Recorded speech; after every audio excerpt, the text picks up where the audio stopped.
A7 news Andhra.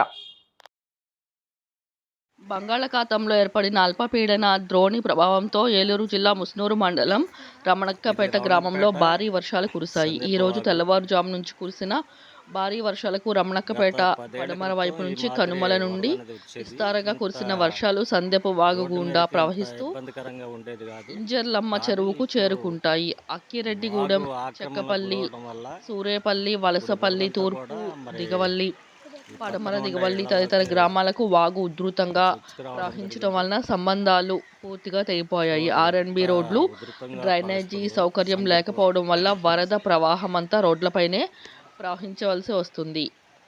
సభ్యపు వాగు పూర్తిగా ఆక్రమణలకు గురైంది. పేదల గృహాలు నీట మునిగాయి. ఈ రోజు కురిసిన భారీ వర్షాలకు మరో వైనాడ్ తలపిస్తుందని సిపిఐ ఎంఎల్ లిబరేషన్ పార్టీ జిల్లా కమిటీ సభ్యులు వేముల బక్కయ్య ఆందోళన వ్యక్తం చేశారు. తక్షణం సంబంధిత అధికారులు సందెపు వాగు ఆక్రమణదారులను గుర్తించి అక్రమాలను తొలగించాలని, సందెపు వాగు నుండి తూర్పు దిగవల్లి రోడ్డు వరకు గ్రామంలో డ్రైనేజీ సౌకర్యం కల్పించాలని డిమాండ్ చేశారు.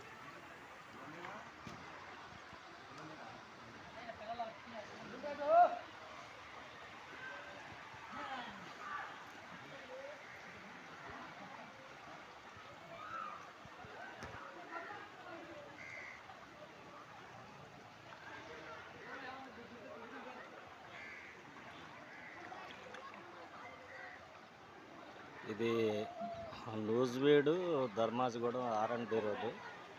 ఈ రోడ్డు మొత్తం కూడా ముప్పుకు గురవడం జరిగింది.